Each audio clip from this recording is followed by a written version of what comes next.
All right, strap in, everybody. Today, we're going deep on economic globalization. Ooh, that's a big one. It is, and it's crucial if you're prepping for the UPSC, especially with international relations in your sights. Definitely a core concept. But even for those not taking exams, understanding this is like unlocking how the world actually ticks. Couldn't agree more. Impacts us all, whether we realize it or not. So, today's mission, should we choose to accept it? What about economic globalization? Where did it come from, and what are the big debates around it? Sounds like a plan. And trust me, there's a lot to unpack. Perfect.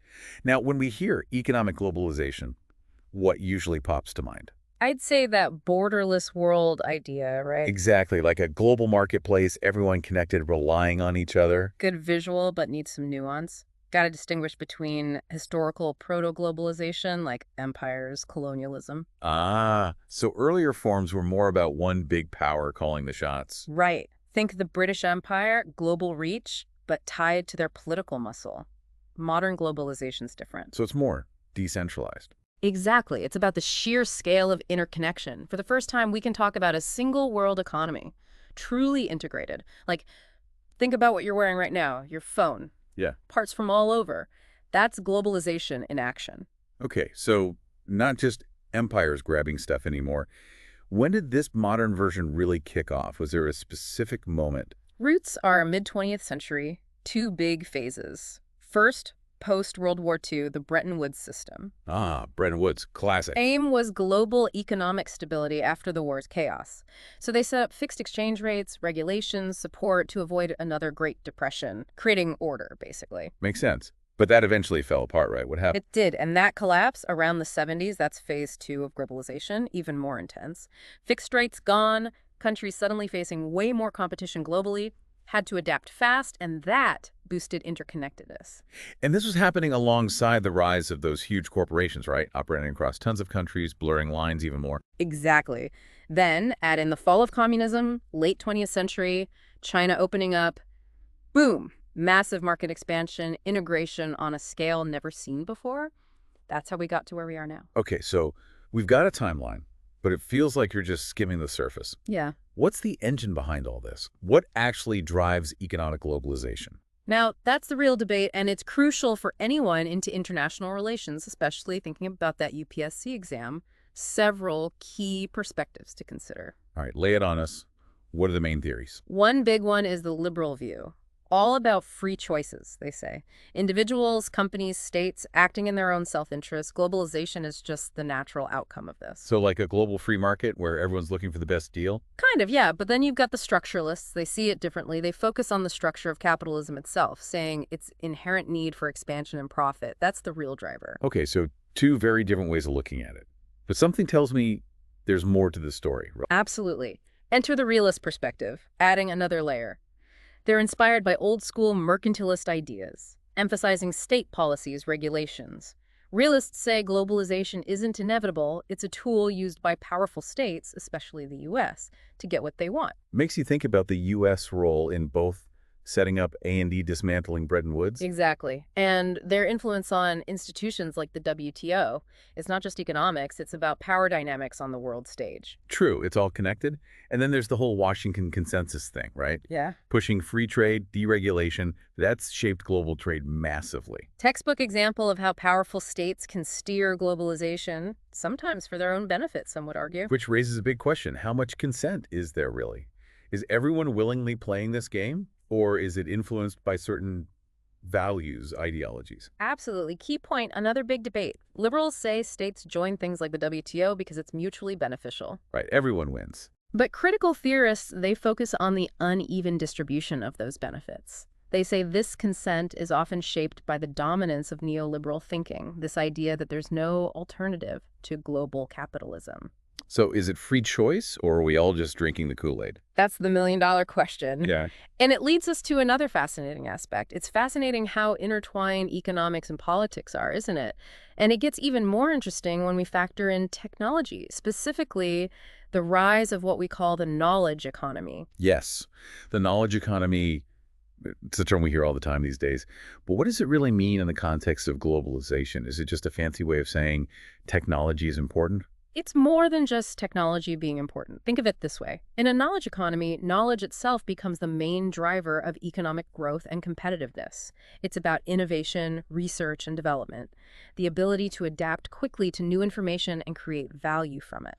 Okay, so it's not just about having the latest gadgets. It's about what you do with them, the knowledge and skills you apply. So how does this knowledge economy actually play out in a globalized world? Give us some concrete examples. Sure, think about Silicon Valley, a hub of tech innovation, where ideas are constantly being generated and transformed into products and services that reach the entire world. Or consider the global networks of researchers collaborating on scientific breakthroughs, sharing data and findings across borders. Even the rise of online education platforms where people from all over the world can access knowledge and learn new skills is a manifestation of the knowledge economy in action. Yeah, that makes sense. And this seems particularly relevant for UPSC aspirants, especially those focusing on international relations. Understanding how knowledge drives the global economy and how different countries are positioned within this landscape could be a game changer in analyzing current events and predicting future trends. Absolutely. For example, understanding the strengths and weaknesses of India's knowledge economy, its potential for growth in areas like IT and pharmaceuticals, and the challenges it faces in terms of infrastructure or education are all crucial for anyone in analyzing India's role in the globalized world. It's like having a secret decoder ring for understanding international relations in the 21st century. But let's get back to the timeline for a second. Is the knowledge economy really a new phenomenon? I mean, didn't previous technological advancements like the printing press or the steam engine also have huge impacts on globalization? You're right to point that out. Rapid technological change has always been a feature of globalization. What we're seeing now with the knowledge economy is an intensification of that trend, driven by the incredible power of digital technology. So it's not about newness as much as it's about scale and speed. The pace of change is accelerating, and knowledge is becoming the most valuable currency. But let's not get carried away by all this tech hype. Yeah. We can't talk about the knowledge economy without acknowledging the digital divide, right? Of course. While technology can be a powerful tool for development, it's not a cure-all. And access to technology is not evenly distributed around the world. In many parts of the Global South, basic necessities like food, clean water, and healthcare take priority over having the latest smartphone or high-speed internet. Exactly. It's a reminder that while we celebrate the potential of the knowledge economy, we also need to be aware of its limitations and potential downsides. For example, what happens to those who are left behind in this digital revolution? How do we ensure that the benefits of the knowledge economy are shared more equitably? Those are crucial questions, and they highlight the importance of taking a balanced and critical view of technological advancements. We need to consider not just the potential benefits, but also the potential consequences, especially for those who are most vulnerable. For instance, in the context of the UPSC exam, you might be asked to analyze how the digital divide impacts economic development in different regions, or how countries are addressing these challenges through policies and initiatives. Exactly. Having a deep understanding of these nuances is what will set you apart as a candidate who can critically analyze complex global issues. This brings us to another critical aspect of economic globalization, the role of global value chains. We've talked about how products are now made with components sourced from all over the world, but how does this actually work in practice? What are the implications for different countries and their economies? Global value chains are essentially the networks of activities involved in the production and distribution of goods and services. They can be incredibly complex, spanning multiple countries and involving a wide range of actors, from raw material suppliers to manufacturers to retailers. So it's like a giant jigsaw puzzle, with each piece representing a different stage in the production process, and these pieces can be scattered all over the globe. That's a great analogy. And the implications of these global value chains are significant. For countries that are able to integrate into these chains, it can mean increased trade, investment, and economic growth. But isn't there a risk of becoming too dependent on specific links in these chains? What if something disrupts the flow, like a natural disaster or a political conflict? That's a major concern. And we've seen this play out in recent years with disruptions caused by the pandemic, climate change, and geopolitical tensions. These disruptions have exposed the vulnerabilities of relying too heavily on global value chains and have led many countries to rethink their economic strategies. So instead of just focusing on integrating into existing value chains, there's a growing emphasis on building resilience, diversifying economies, and maybe even bringing some production processes back home. Exactly. The concept of reshoring or nearshoring is gaining traction as countries seek to reduce their dependence on distant suppliers and create more robust and localized supply chains. This seems like another crucial area for UPSC as aspirants to focus on. Understanding how global value chains are evolving, the factors driving these changes, and the implications for international trade and geopolitics. Absolutely. Being able to analyze these trends, assess their impact on different countries, and formulate informed policy recommendations is a valuable skill for anyone aspiring to a career in diplomacy or international relations. It's incredible how this deep dive into economic globalization keeps uncovering more and more layers of complexity. We've moved from historical timelines to competing perspectives, from the rise of the knowledge economy to the intricate workings of global value chains. And it's clear that this is not just an academic exercise. It has real-world implications for how we understand and navigate the world around us. It's about connecting the dots, seeing the bigger picture, and understanding the forces that are shaping our present and our future. It's mind-blowing when you think about it, how interconnected everything is. The clothes we wear, the tech we use, the food we eat. It really hits home that we're living in a truly globalized world. But as we've been discussing, this interconnectedness comes with its own baggage, right? Exactly. And for those prepping for the UPSC, being able to analyze those challenges, weigh different viewpoints, even suggest solutions, that's crucial. Like, how do we deal with the downsides of economic globalization, inequality, environmental damage, but also how do we make the most of its potential for good? That's the big question. And it makes me think about the role of those big international institutions. We talked about the WTO, but there are so many others shaping the global economic scene.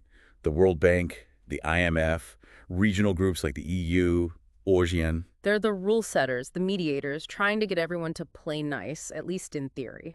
Understanding what they do, how they work, their strengths and weaknesses, that's key for anyone analyzing international relations. Right, like you might get a UPSC question comparing how different institutions approach a global issue, say climate change or poverty, or analyzing the impact of a specific trade deal. It's all about applying these big ideas we've talked about to real-world stuff, policies, decisions. That's what makes studying economic globalization so interesting, so relevant. And kind of daunting, honestly. So much to learn, so many different angles. True, but that's part of the appeal. It's like peeling back layers of an onion, new insights at every turn. I like that analogy. So as we wrap up, any parting words of wisdom for our listeners? Something to chew on as they continue their own deep dive into this world. I'd say this. Remember, economic globalization isn't just some abstract idea or a history lesson. It's a system that shapes our daily lives right now. So as you explore this topic, connect it to your own experiences, what you see around you, your own goals. Powerful point. It's not just about how globalization works, but how it affects us personally, our opportunities, the choices we make. And ultimately, how can we use this knowledge to build a better, fairer world? And for those aiming for the UPSC, that means being able to explain these ideas clearly, analyze those complex issues, and offer solutions that show you get how interconnected everything is. Absolutely. It's about using knowledge to empower yourselves to make a difference. On that inspiring note, we're wrapping up our deep dive into economic globalization. Hope you found it insightful, thought-provoking. But remember, learning doesn't stop here. Keep digging, keep questioning, keep making those connections. And if you enjoy the episode, don't forget to hit that like button, subscribe, and share this knowledge. Until next time, keep those brains buzzing.